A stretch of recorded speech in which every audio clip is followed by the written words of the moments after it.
Good afternoon and a warm welcome to the second in the series of interactive digital capsules, Demystifying Artificial Intelligence, powered by Hero Mind. Part of the Hero Group, Hero Mind is one of India's premier organizations in the space of business and people transformation through training and consulting services. Our guest today is Nirupam Srivastav.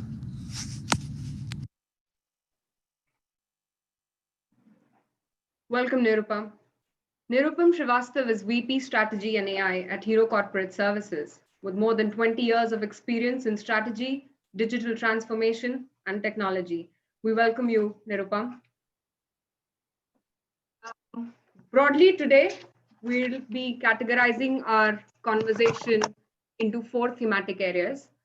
What is AI? Applications of AI in industry, impact of AI on future of our work, and ethics of artificial intelligence. Over to you, Nirupam.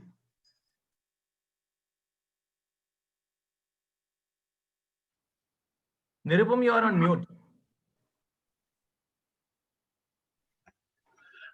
Thank you, Vasundhara, and welcome, friends. Now, AI has become part of our lives. If we are using Google search, so before we type our sentence completely in Google search, Google tries to predict what we are trying to search for. Same way, if we are looking at Facebook, so Facebook does a face match recognition where we look at our friends and it automatically identifies them in various images and sorts those images for us and tags them. Then we also look at various media content like Netflix, Prime, or YouTube for that matter. And they, based on our understanding of our preferences, they recommend to you what you want to watch. And you are very pleased with what they come up with because that is what you were looking for. So in that essence, and there are many applications of AI, like even for email. So when you get an email, there's an AI at the back of it, which identifies whether it's a spam mail or not, and it automatically filters it to the spam. So AI is being used every day in our lives, whether we know it or whether we don't know it, but we are using it. So coming to this topic, and again, AI has become a huge buzzword. A few days back, our Prime Minister Narendra Modi gave a talk on TRACE 2020, where he laid out the AI strategy for the country. And he is not alone, various other global leaders have done that for their countries. So coming to the topic, what is artificial intelligence? As Vasundhara mentioned, the first part or the main important question. Before we go to artificial intelligence, let's look at what is intelligence. So when you look at me or you look at Vasundhara or you look at your colleague sitting next to you, you identify a person as intelligent, right? So why is that? Same way, when we look at an animal, you call it monkey, you call it a bird, we call them intelligent, though not as intelligent as humans, but we call them intelligent, right? They have intelligence in them. But do we call a car standing outside our house intelligent? Not really. We don't call our cars intelligent. Maybe not today, maybe in a few years' time, we may start calling them intelligent, but right now, no. So what is that distinguishing feature which differentiates an intelligent being or object from a non-intelligent being? Its ability to learn, ability to understand, and ability to think. And some also add to ability to solve problems. That gives us intelligence. So this is the primary differentiating factor which differentiates an intelligent being from a non-intelligent being. So let me quickly come with my presentation and come to the topic straight of what is artificial intelligence. Vasundhara, do confirm me if you are able to see my slides. Yes. So we talked about what is intelligence. Now let's move to the topic of what is artificial intelligence. So when we talk of human brain, it has been a subject of study, research, and still continuing, still not solved completely, that how does brain work and how does brain think? But there is also another question that whether something which is not brain, can it think? Can it understand, learn, and solve problems? And when we're talking of thing which is not brain, we are talking of artificial thing. So in this context, whether when an artificial thing, say a machine or a computer, behaves like a human being and shows the capability to think, to learn, and to understand, then we call it this feature as artificial intelligence.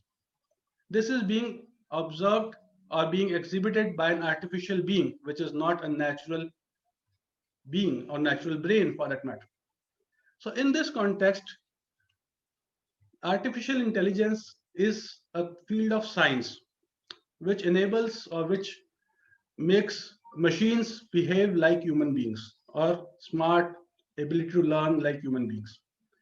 So let's move a bit to the history of AI. So history of AI starts actually way back in 1950s. In 1950s, we had Alan Turing, a mathematician, who asked this question on his paper that whether machines can think. You can see Alan Turing in his picture here, and there is also a movie on it based called The Imitation Game. An Imitation Game is a very interesting movie I would recommend.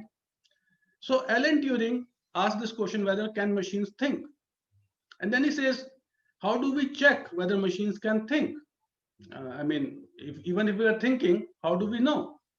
So he devised a game called Imitation Game, or a test basically called Turing test, where two people talk to each other, like I and Vasundhara were talking to each other.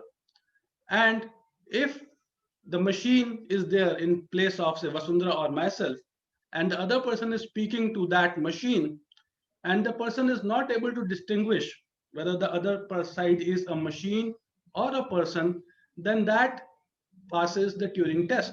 That is a thinking human being or a thinking machine. So that's where the first concept of intelligent machines started. The word artificial intelligence was coined by John McCarthy. Again, you see the picture on the screen. In 1956, in a conference at Dartmouth, so he introduced his paper and he used the word artificial intelligence for the first time. So from Alan Turing, and of course, before Alan Turing, also there was some research going on. And of course, after that, there has been great work. After the initial enthusiasm of artificial intelligence, again, with a lot of other research happening, the enthusiasm died down. In 1960s and 70s, despite a lot of investments by defense research agencies and otherwise, it did not work out because they were not able to achieve the success they had hoped for. So in that context, the artificial intelligence research kind of went through what we call as AI winter. That is a very limited amount of research, and really people lost a bit of interest. But then in 1990s, when IBM Deep Blue computer beat at that time the reigning grandmaster Garry Kasparov in a game of chess, people interest again started coming back to the field, and a lot of research started happening. If a machine can beat the best human brain in a game of chess, then probably it's thinking, or it's at least somewhat intelligent. Same way, going forward, IBM Watson, again a computer program from IBM, defeated the best players in the world in the game of Jeopardy. In 2000, this happened, and then later on, Google DeepMind, again AI application, beat the world's Go champion Lee Sedol from Korea in the game of Go. And Go is similar to chess, but a much more complicated, with a much more options available. So it requires humongous amount of compute power to predict or to analyze the game of Go and predict the next move.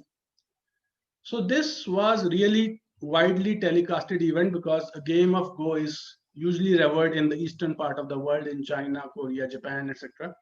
And it led to the deep understanding in the common masses, I would say, that yes, the technology has developed to an extent where we can leverage artificial intelligence.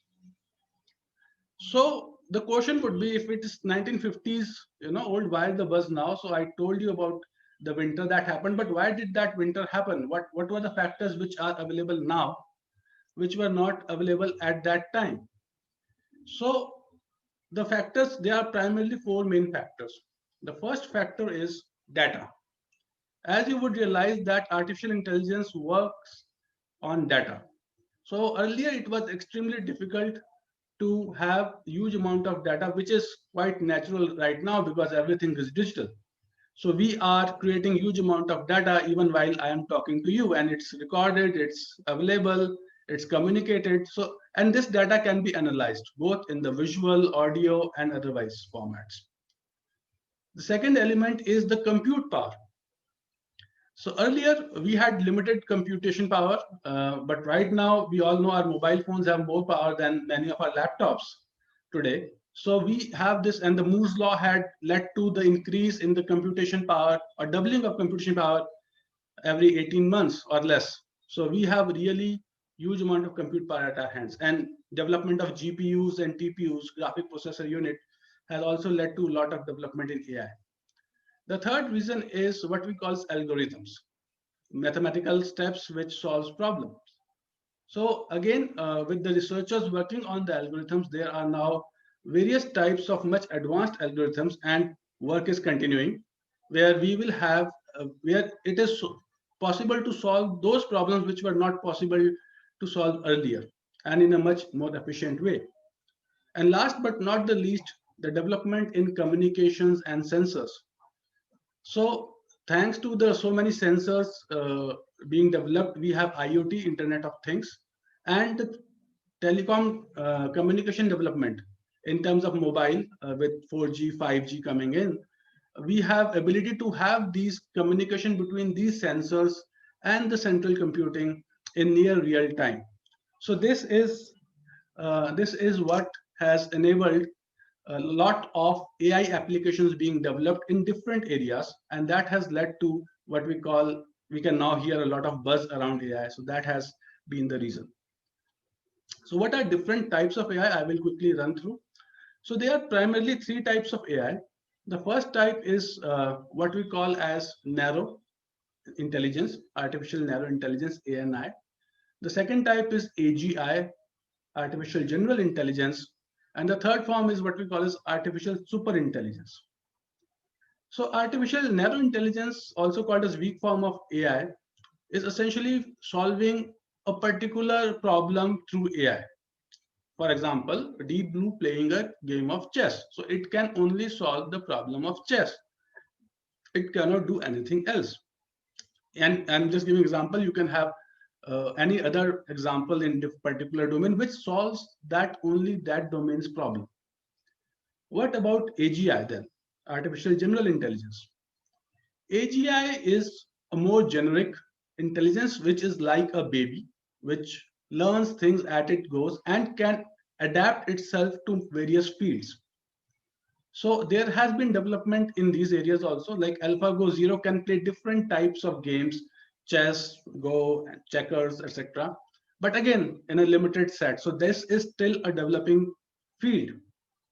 And artificial superintelligence is said to be the intelligence where we will reach singularity, in the sense that machines would be smarter than humans. And this is again a phase which is being projected, that we will reach where the artificial intelligence will be superseding human intelligence. So that is a quick understanding on the different types of artificial intelligence. Also, a word which is quite commonly used is machine learning. So what is machine learning? Machine learning is a part of AI first. So it's a subset of AI. It's making use of statistical methods to enable machines to behave like humans. That's the first element, but also to solve problems.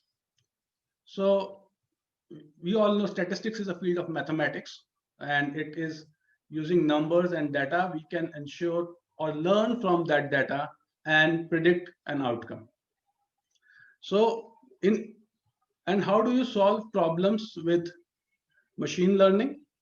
let me first start with what are the types of machine learning before I come to how do we solve the problems with machine learning. So there are three types of, again, machine learning. One is supervised machine learning, unsupervised machine learning, and reinforcement machine learning. So supervised is where we have data which is already labeled. So we know input and we know output. Based on that data, we predict based on a new input whether what his output would be. To give you an example, if you are a bank and you have customers taking loan, and you have data of the attributes of customers who have taken loan, and you have an outcome whether they will default or not, okay, whether they will pay you back your money or not. So you, based on these parameters, characteristics, features as we call them, you will try and you will map using artificial intelligence which are those customers attributes which make a person default or not pay to the bank. And based on those attributes, you will also try to predict whether a new customer would pay or not, what's the probability of him paying or not. And then on that basis, you can decide whether you want to give that person loan or not. So in this context, it is an example where we are using a supervised learning because we already know what the input attributes are and what the output we are looking at. Unsupervised learning is where we take attributes, but we don't know the output, and we are trying to learn from the data itself. So the data itself is not labeled. And in reinforcement learning, we primarily have an agent who does not know what the output is, but he interacts with the environment. And based on the interaction, either he gets rewarded or he gets punished. An agent is a computer software program. And based on that, it corrects itself to find the right path. So reinforcement learning is again a very interesting place and has done a lot of development in that space. Now going back quickly to how do you build a solution in this space? Basically, there are 7-step model here. You define the objective, you gather the data because that's what you need. You prepare the data, which essentially means you clean the data. There is a lot of garbage in the data or missing values in the data or outliers in the data. Then you do data exploration. You look at data and try to see relationships. You build a model using algorithms, and you evaluate that model and optimize and fine tune that model. And then you bring an output prediction from that model. And then you use that prediction in your business and see whether it matches and brings that data back and add back to your program or the model. So this is essentially how the entire model works. Let me take the last part of what AI is, which is around deep learning. Again, this is very interesting buzzword that we keep hearing. So deep learning is essentially using neural networks, like the brain has neural networks. We are using artificial neural networks, not the real ones, to identify problems and to solve them. So in this context, we have different types of neural networks, and they can solve problems which the traditional ML, traditional machine learning, was not able to solve, especially around image recognition, voice recognition, etc. So this has created a huge boost to the adoption of artificial intelligence, especially since 2012. So this is deep learning. And to summarize, you have a bigger set of artificial intelligence, which involves techniques which enable computers to mimic human behavior. You have machine learning, which use statistical methods to enable same thing. And then you have deep learning, which is making use of artificial neural networks. So this essentially is what we call as what is AI and what are the different components of AI. So I will stop here and I will request Vasundhara to see if there are some questions around in the chat. Audience, please feel free to type in your questions and we will take them as we go during the breaks. So while I encourage everybody here to, ask Nirupam anything that they want to around AI, Nirupam, I had one question. We all fear if artificial intelligence was to sort of take over everything, should we be scared? Are we going to lose our jobs? Sure. So this is mostly, thanks to the Hollywood movies, I think, especially the Terminator series and others. So yes, there has been a lot of fear psychosis because they create a conflict between human versus machines. But we have to understand artificial intelligence is a technology like any other technology. Okay, so it's the humans which are ultimately controlling it, and technology is serving humans. I talked about briefly about the ASI, artificial superintelligence, Mhm. where we are talking about the stage where we will reach where AI would be either sentient, where it starts understanding and what it is and taking decisions on its own. So some people call it will reach at 2050. Some people call it 2030. I really have no prediction to make on that. But yes, so there are mechanisms to control it. But yes, so there are some fears. I acknowledge them, and but still some time away. And can you throw light on what do you think would be some dangerous bits to AI? What you just said. So AI is there are a lot of areas like AI depends on the data which it goes into it.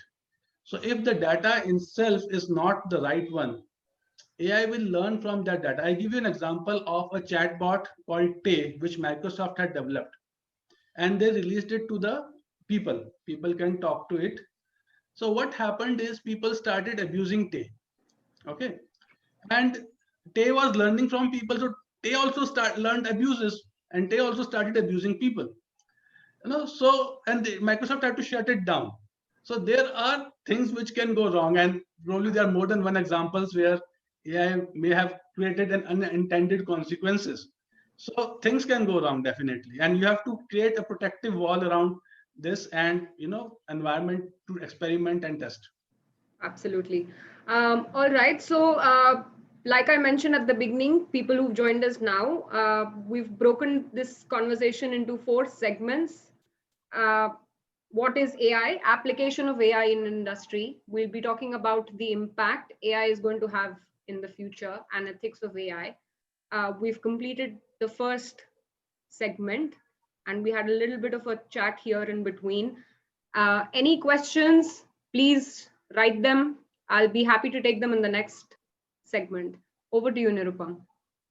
Thank you, Vasundhara. So before I jump into, let me also add to your request that the audience who are listening over Zoom or LinkedIn or wherever they are, also please add for this section what industry you are in and what application of AI do you see in your industry.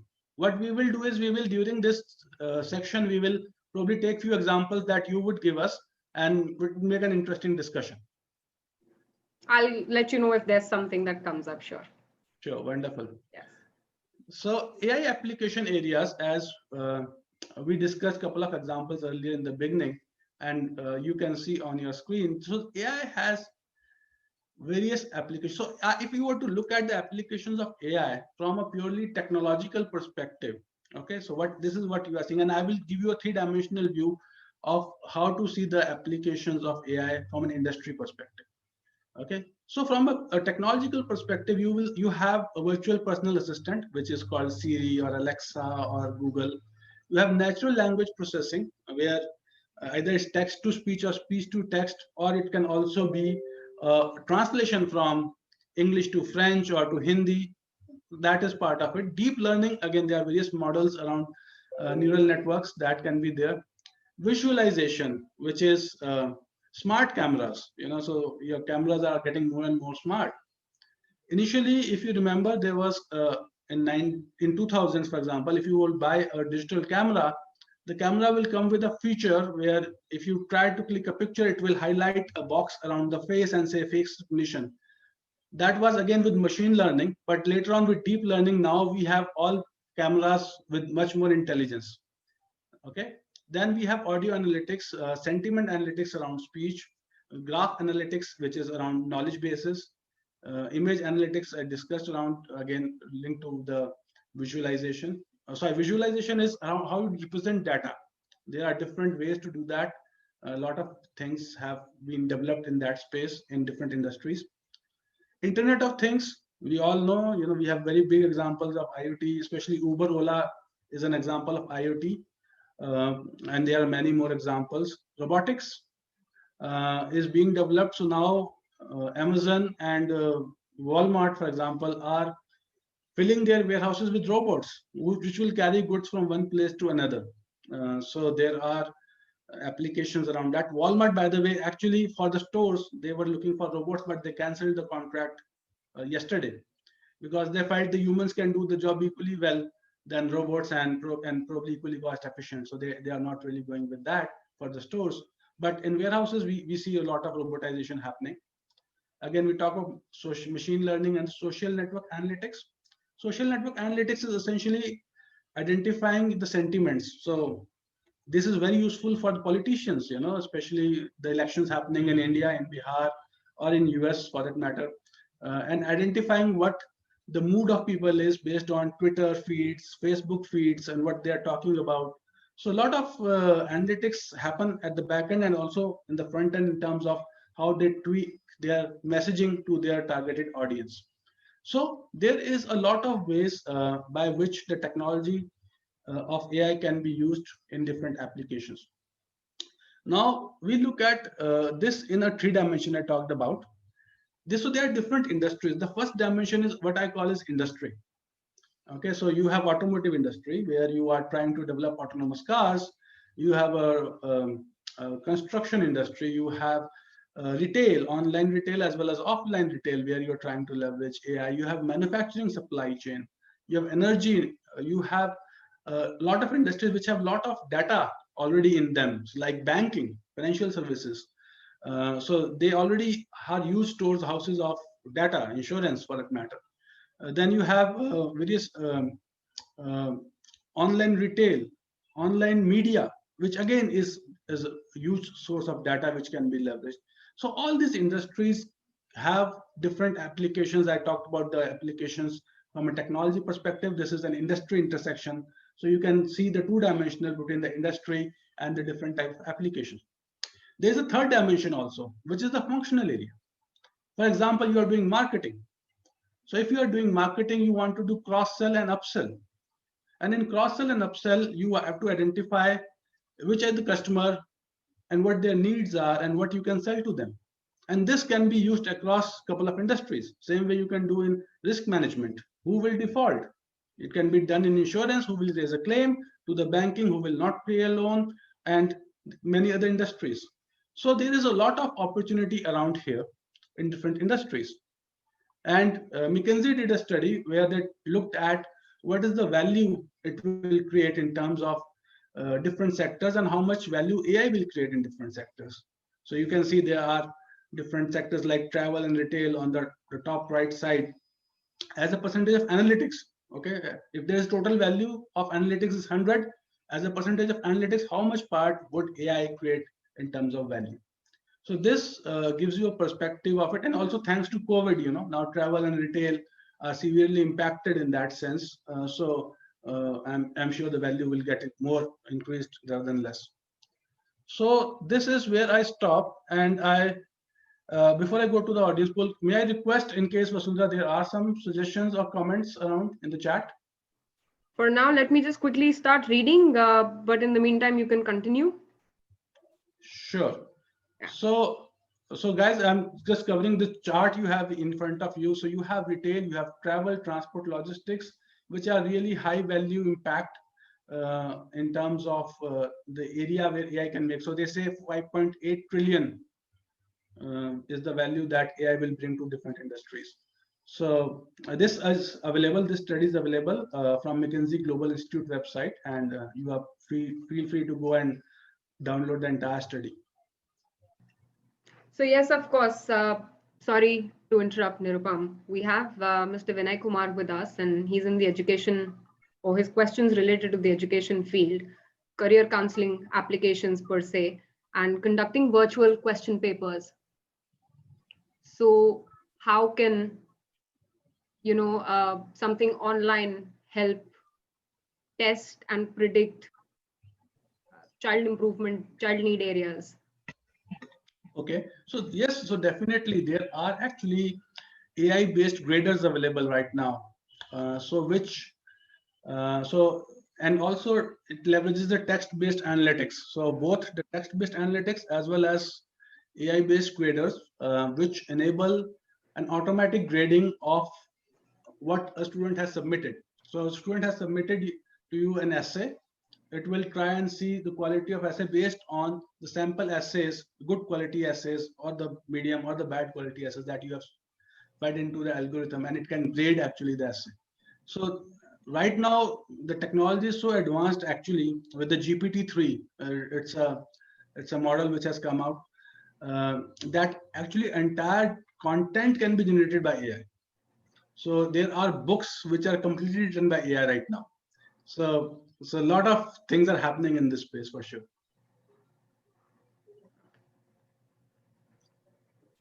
Anything further, Vasundhara?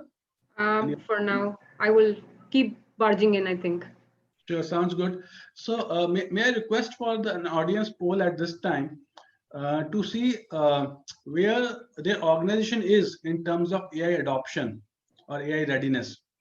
So audience, they're basically 5 points, and it's also on your screen. So in what stage of AI adoption is your organization in? Vasundhara, you want to do or should I? So the audience poll question, okay, I can read it out for you. What stage of artificial intelligence adoption or AI adoption your organization is in? The options are not started, we're thinking about it, or it is part of strategy. We're doing a couple of pilots.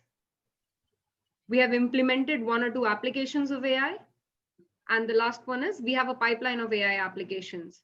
So that means you're like a pro organization. If I can please request everybody to quickly answer this, and we'll have the poll results as well.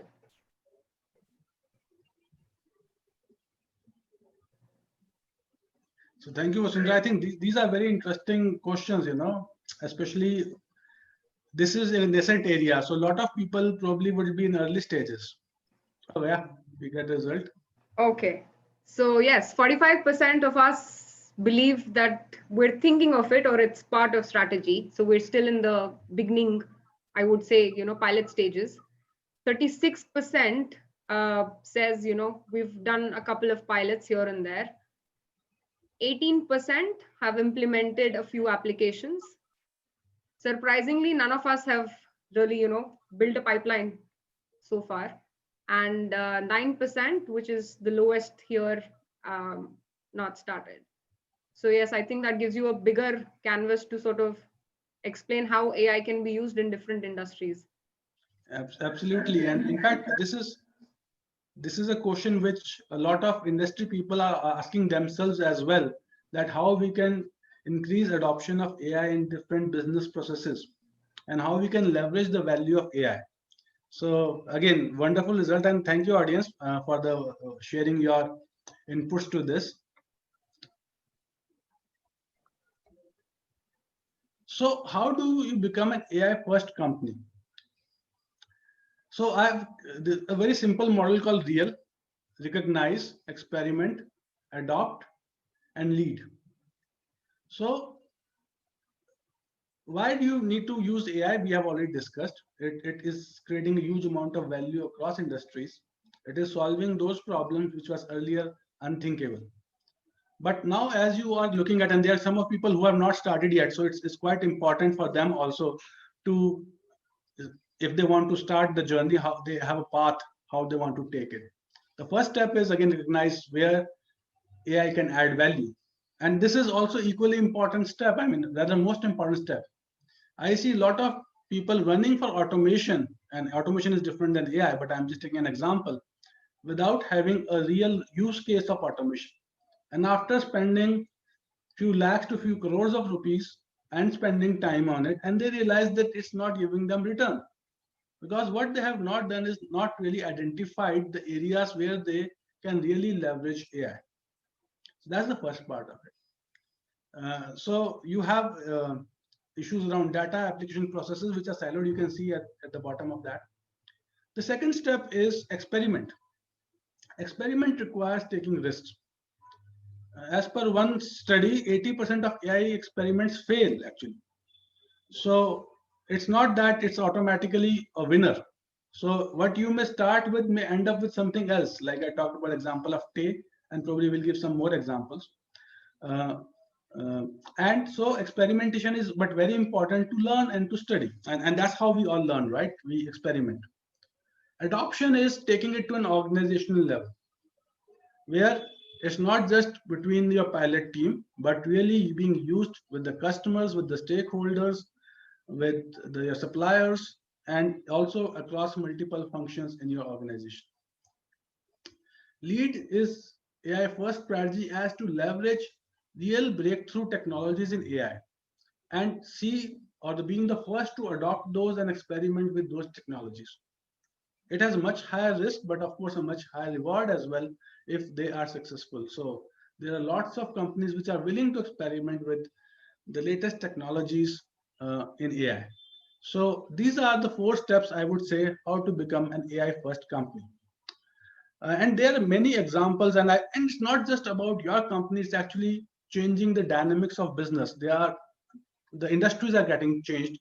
So may I now request the video to be played for the AI in sports, and I'm sure it will be really wonderful, and probably after that we can take some questions as well. So over to you. The past 100 years, the way you have filmed football, filmed sport, right, is that you've got a camera that mechanically follows the action, which requires a cameraman. What if you could actually record the whole scene, meaning that you don't need a cameraman, and then instead let artificial intelligence figure out where would a cameraman actually have filmed? Some of the first things we did was building the deep learning architecture that enables us to track the ball and understand the game, so we can automatically drive our virtual camera zooming in on where the action is on the field. In recent years, there has been a revolution in AI research. Around 5 years ago, the algorithms in this field surpassed human performance. We use all these recent advances to make a system that can detect the ball and that can track the ball in good enough quality that we're able to follow the action on the football field. I really love that we can put these models into action and actually allow the customers of Veo to get better features and a better product. Deep learning is all about using neural networks and deep neural networks to process the data. And the data in that case can be anything from text to audio to images to stocks. We use deep learning in Veo to track the ball and steer the camera. And what we need to do that is a lot of input data combined with some ground truth, which could be the position of the ball in a certain frame. We collect this data and then we feed it to the model so that the model can, on its own, find the patterns that are useful for example, tracking the ball. It's primarily the biggest clubs that has a lot of money that uses video to develop talent, and we want to make this possible for everybody. Sure. So in fact, the technology was developed pre-COVID, but it has found huge applications during COVID because nobody wants to take a risk in a public, so especially the cameraman is exposed in case. So a lot of clubs are actually using this technology for transmitting their games. And in fact, they are earning revenues in times of COVID with this because many of the transmissions are pay-per-view. So they get money actually when somebody watches this recording. So, and they are able to sustain themselves during COVID times. But things can go differently also, like Vasundhara first asked the question. So may I request the other video to be played?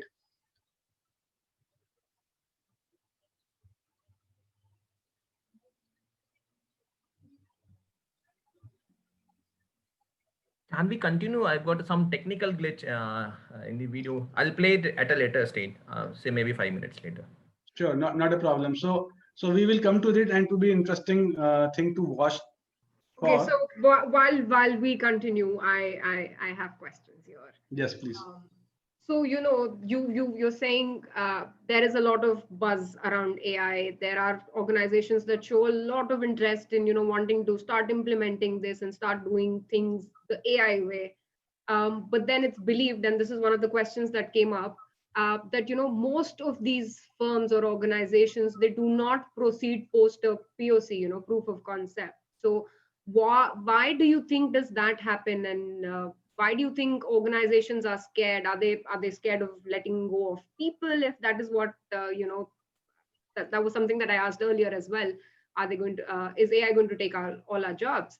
But why is it that most of these business firms do not proceed post POC? I think most of the times the challenge lies in the first step itself, as I said. So people do not identify the real use case. People go with the buzz or somebody who has sold them some idea without really validating that idea, whether it's a good idea to do or not. I mean, it may not be the real best case or even a good case example or to launch a POC in the first place. So if I launch a POC without really thinking through that, whether it's the way where AI can help, then definitely POC is going to fail. And then I will say, now the POC has failed, I can stop everything else also. And that's where a lot of businesses make mistakes, and then they lose out because somebody else does the right thing. It's not like you have failed means everybody else has failed too. So your competition is working round the clock like you are. And you may fail, but they may succeed. And then if they succeed, you are out. So it's a thing where a lot of planning and thought has to go in beforehand before really launching it. And there are many other reasons, which could be organizational. As you rightly talked about, there could be an organizational politics. Like I talked about siloed data, so people are not really sharing data with each other. And there could be many, many reasons why POCs can fail. Or even if you might be looking at wrong metric, it might be success, but you might think it's failed. So, I mean, there are many ways, and a lot of natural intelligence is required for this process. So okay, so it's a combination of the two. Human plus machine. Also, there's another question that's come up. This is very industry specific, and I remember in one of our previous conferences on AI, we sort of tried touching upon this. So Ritu asks, can you tell us a few examples of how AI can be used in sales besides just the forecast? So like besides just the sales forecast, are there ways, and you can take time to answer this if you want, but like, are there any specific usages of AI that can be taken in sales per se? No, marketing and sales is the space where AI is actually making the biggest dent. Why? For a simple reason being that this is the holy grail. This is what marketers have always been asking. Earlier they did not used to have data, so they will conduct extensive surveys, greenfield data collection exercises, and then collect data, analyze data, and then after 6 months come up with a report which would anyway be waste because the time has gone. Now, thanks to not just AI, but of course the entire analytics and the digital transformation, you have so much of data about customers that you can actually gain on the fly in real time. And now real-time analytics and real-time AI is actually possible. So for example, we all know, right? So when we go and see a product, say a shoe on Amazon, and then we go to any other site, we see shoes, right? And we probably see the same shoe as a different shoe depending on who is giving the ad. But the AI is becoming so quick and so fast in responding to what we are looking at or what our need is. Same way as Siri and Google, for example, Google predicts automatically and same customer recommendation. So Netflix, why is Netflix so popular? Because they're able to really predict what customer would like to watch. So if you can predict what customer would like to buy, you will just position that and he will buy. I mean, it just makes the sales job so simple and easy. And that's why it requires a lot of organizational capability around it, actually. All right, so I'll leave this to you now. In the meantime, again, yeah, we can play the video now. Just give me just 1 second there. Any questions, please keep them coming. I think Nirupam likes taking questions more than anything else. So we'll be happy to take more questions if there is anything specific or around AI. Thank you.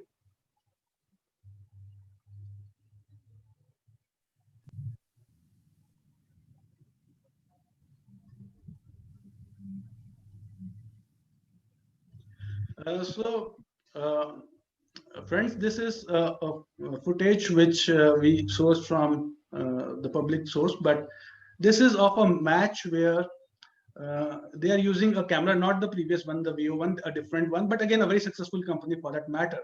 But what really happened is in this, the AI-based camera, you see the football there, but the camera is not zooming at the football, but actually moving to the linesman's head because it's mistakenly taking that his head as the football.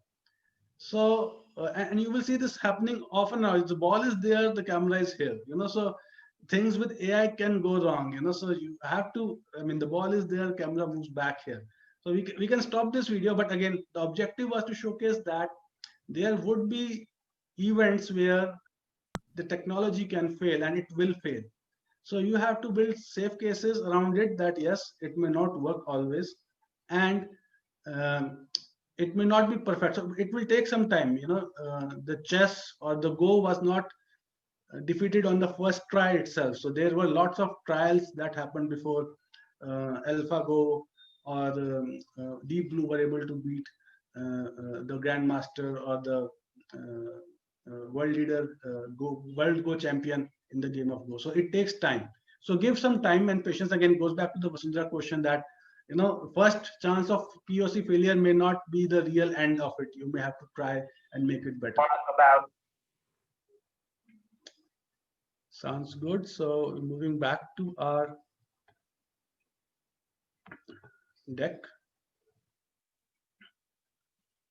So we move to the third section, which is impact of AI on future of work, which I think is one of the themes which Vasundhara also relayed in terms of jobs, and people have serious concerns around whether AI is going to take our jobs, what we will do if machines are going to do everything or maybe smarter than us, which they are becoming by the day. And some of them have already achieved more than human intelligence parity in some of the domains. So there are challenges around that. But before I come to the real part of work, future of work, I also want to bring in an civilizational questions around technology. So if you realize, and if you go back in history, there are civilizations which were slightly ahead of other civilizations in technology, which led them overrun the other civilization. And we have our own examples, like Genghis Khan had a better bow and arrow, and he was able to conquer vast swaths of Central Asia. We had Mughals, Babur coming in with a better artillery and able to take it. Same thing happened with the British when they came and defeated Mughals and other rulers. So, and again, and development was the steam engine and other technologies. In American and the European countries developed the electricity much faster, and so US and Japan became the world leaders in electronics, etc. Now with AI, we have again come to a similar path breaking, you may call it, or civilizational dynamic changing technology. So with AI, whoever leads the AI race would be probably rule the next couple of centuries at least, if not forever. So, and that is where the race for AI is pretty hot, whether it's China, which is Xi Jinping said that he wants to make China the world leader by 2030 and supersede US by 2025. India has its own AI policy. US is working big time on it. Europe is working on it. So everybody is working on it. And this is one place where we need not just from an organizational or an individual, but also from a country and a civilization perspective, a strategy and how we can move ahead in this space. So this is a quick thought which I wanted to bring in before I go into a micro view of how the jobs will change. And so if we look at the jobs along this axis, if we see on the left side, we have optimization, and on the right side, we talk about the creative jobs or the strategic jobs. And we see, again, there is a whole horizon of repetitive routine, optimizing complex and creative jobs. So what, and this comes from Kai-Fu Lee. He is a Chinese AI leader, again, worked in US along, and then again now investing in China. So his prediction is that in 5 years, all the repetitive jobs will be taken over by AI, the first one that you are seeing. In next 5 years to that is in total 10 years from now, routine jobs will go, which is like a truck driver or a security guard. In the 15 years, we will see jobs like radiologist, reporter, research analyst going, because AI would be able to do it much more better than what they can do. In fact, radiologist is, many places they are now saying machines are actually better than radiologists to identify patterns from X-ray images. Complex jobs like CEO, M&A expert, economists, and creative jobs like scientists and artists are safe for now, and for now because AI is developing in these spaces as well. So there is a substitution or a potential substitution for all of these jobs. And if we look at this and add the compassion metric onto this, there's one is the creativity metric on the x-axis. On the y-axis, you see the compassion, whether a compassion is required in this job or whether it's not really required. So if you see at the bottom left, you have jobs which are completely optimization or automation possible, and compassion is not required. Customer support, radiologist, telesales, dishwasher, truck driver. And on the right of that bottom, you will see the creative jobs, but where compassion is not required: economist, research analyst, scientist, artist. And on the top, you see a creative but compassion is required, which is like a social worker, PR marketing jobs, concierge, etc. And on the left, there is optimization possible or automation possible, but still you need compassion, like wedding planner, teachers, tour guides. So in each of these areas, AI will play different roles. Okay, so we will have areas where compassion is not required, but it's creative. You will have AI is primarily a tool to aid human creativity. Where creativity is and compassion both are required, that is the first quadrant, and you can see here, AI is not going to really play a role, and more human creativity and compassion is required. Where optimization is possible and compassion is also needed, AI will be covered by humans. So in the sense that at the interface level, you need a human, but at the back end, you can have AI which is doing the analysis. And where optimization is possible and compassion is not really required, you will have those jobs replaced by artificial intelligence. So we will have this, and if I overlay it, this is how things would pan out in different domains. So I will take a quick view. So again, same thing in a different way. You have human only activity on the left, you have machine only on the right, and in the middle, you have two areas. The first area is where humans complement machines, and second is where machines give superpowers to humans. Okay, and this is again coming from a perspective, and again, if we break that down further, you will see different domains where human only activity is there on the left side, which is lead, empathize, create, or judge. And there are machine only activities on the right side, transact, iterate. And there are in the middle, there are two elements where human complement machines and where machines like AI gives superhuman powers to humans. So these are the areas where new jobs will get created. So when we are saying things will change, there are new jobs are going to be created. And this is the middle part, which will lead the creation of new jobs. So I will quickly, so train in the sense humans are required to train machines. Machines can't train themselves. Same way, explain what machines are thinking of or sustain at a social or societal level.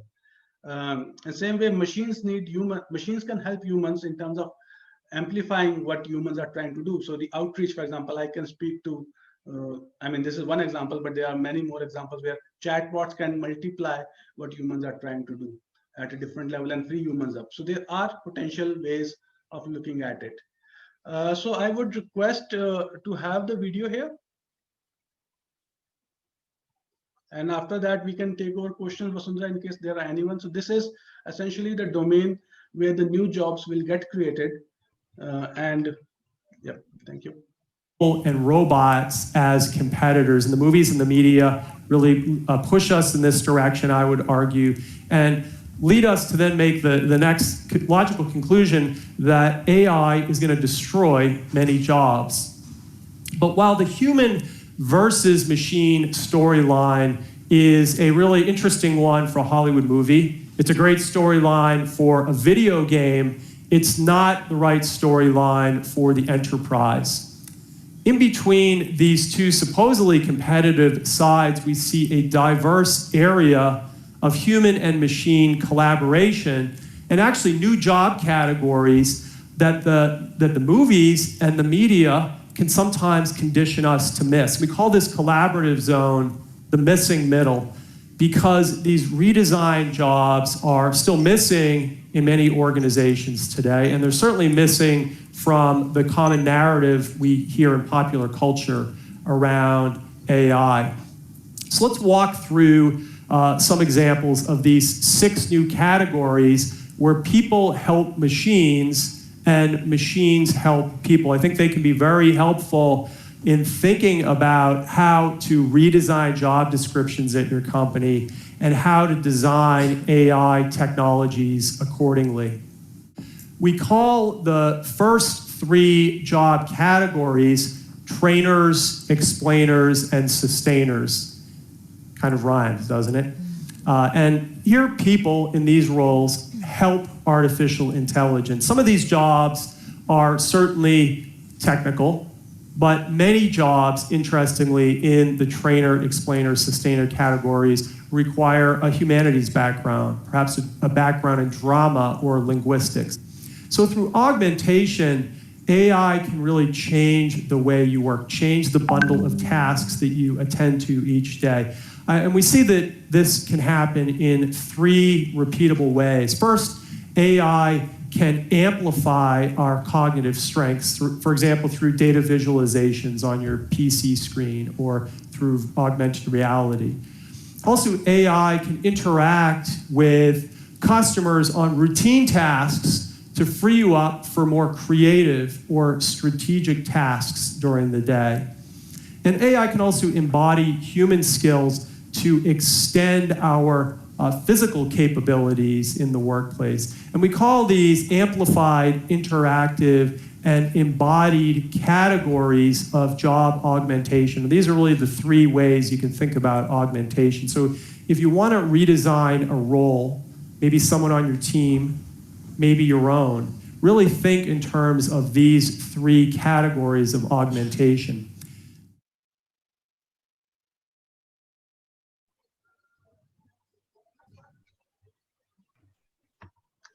So thank you, Vasundhara. That was really a nice view of where the new jobs are going to be. And we just heard the author of the book, Human Plus Machine, talking about what are the new areas where he sees the jobs would be there. So it's very interesting domain, and we don't really need to be totally negative on it because I'm sure there are a lot of opportunities. So Vasundhara, any questions for this part? Okay, so thank you, Nirupam. This was a great insight on how we can all begin learning about AI. There is one question that's come, and I think it would be one of something that you've already covered. I know it's a repetitive question, but okay. So let me put it this way: how would you explain ML, machine learning, to a non-technical person like me, let's say? So how can you break it down in like the simplest of terms? So if you are, I'm sure everybody would have some view on statistics. So essentially, statistics is a branch of mathematics which enable us to analyze data and derive insights from data. So machine learning is leveraging statistics to make machines behave like they are intelligent, or they are thinking, or they are learning. So there are different ways I discussed in the earlier part around supervised learning, non-supervised, unsupervised learning, and reinforcement learning. Different ways by which, and deep learning, which is another part of machine learning again. So using neural networks. So these are technologies which enable machines to learn in a way which which are very different than how which try to mimic humans, but which are still very different. Like neural networks, we don't know how our brain works, and we try and build a similar kind of a multi-layer neural network, artificial neural network in that deep learning. So, but they are amazingly accurate and fast, and that's where the beauty of it lies. You know, they are able to solve problems which earlier were really impossible with the given compute power and algorithms. So identifying a cat, for example, from a dog, or differentiating a cat and a dog from an image is done using machine learning languages, you know, which uh, again has huge applications around. So that's where I would say, simply put, machine learning enables you to identify and solve various computational problems at a much lower cost. Okay, so I think it's almost time to wrap up, and just one last question to sum this up. What would your top recommendations be for organizations, managers, or employees like us to, you know, start looking into AI? What would you recommend we start doing immediately, like right after we leave this session? So right after this session, we should really look at identifying the areas where we see AI can play a role. Um, and also there are certain things that we all need to keep in mind, which is called ethics of AI. So in terms of ethics, we have to identify, and again, there are various parts. I just quickly come on the screen with the different pair. So whatever you are developing in terms of an application for artificial intelligence, it has to have these attributes, and these are like fairness. So you are not discriminating one segment against another. For example, women, or on the basis of racial or color of skin. You know, so you have to be fair. It has to be reliable and safe, like we discussed. I mean, this was, the camera game was still very harmless, but if you are driving a car which is an autonomous car and it's not reliable and safe, it could be really either threatening to your life or people on the road.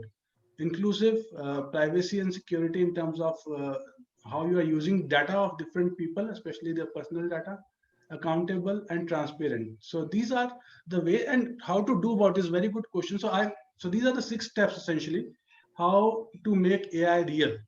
Okay. So first is empower your leadership in your organization, that this is what they need to do, because without a clear mandate, uh, it doesn't really work. And then develop principal policies and training, which is, you have to train people, you know, they have to train themselves either way. So that is the second step. The third step is establishing governance, who controls what, you know, so that element. Third is do a review of it, whether, you know, what you are trying to achieve, whether you are getting there or not. So that's the review element. The fifth is integrate with the real systems. Once you have done the proof of concept thing, integrate with the real business and see whether it creates value for the business, whether customers like it or not, whether employees like it or not. I mean, they may not really like it, then it's not useful. And then in case things go wrong, build a response plan, you know, and things will go wrong, as we just saw. So these are the 6 steps I would say, you know, to make the AI possible in your organization, or in any organization for them. Okay, and right before we wrap this up, we're more than we've taken up the entire 1 hour, I think, and I know questions will keep coming in. But just one last question here: do you think so? Do decision makers or like CXOs look into return of investments on you know, any sort of AI or machine learning intervention, because it in India, it's still fairly a newer concept. You know, we tend to think we can rely on people more than machines till now. But there, of course, is this buzz. But do you think there is this return on investment that's looked at very critically here? Yes, I think this is a very good question, Vasundhara, because ROI is definitely being asked, and especially in times like currently, where a lot of businesses were suffering due to pandemic, ROI is becoming equally important. But I would like to add that there are technologies in AI which are quite mature, actually. So chatbots today are actually quite mature. So it's a no-brainer, actually. It's a fairly safe game. It's a very less chance that you will go wrong and there are lots of companies and lot of technologies. We ourselves did 2 pilots with different technologies. So it's not really an issue with some of the AI technologies. And a lot of these technologies are proven, even if they're not proven in your organization, they're proven in somewhere else. So you can leverage Facebook AI, Google AI, Microsoft has Azure AI, Amazon has AWS, and a lot of algorithms are available, a lot of resources are available off the shelf. So you don't really need to reinvent the wheel. Just take it, plug it, works for you, fine. Make sure you protect your data. Don't let your data go out. But as long as you are doing that, you really have a pretty much fail-safe case, and you will have ROI quite fast actually. So, and in these times of COVID, sometimes that is the only option you have left. Right, of course. All right. Thank you so much, Nirupam. This was fabulous. I hope everybody listening in and watching this enjoyed as much as I did. Any questions, you know where to write to us. Right before we log out of this session, there is a quick quiz for each one of you if you would like to take. I will type it out in the chat box now for everyone to take a small little quiz.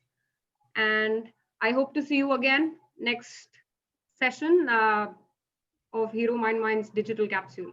Thank you so much. Thank you, Vasundhara.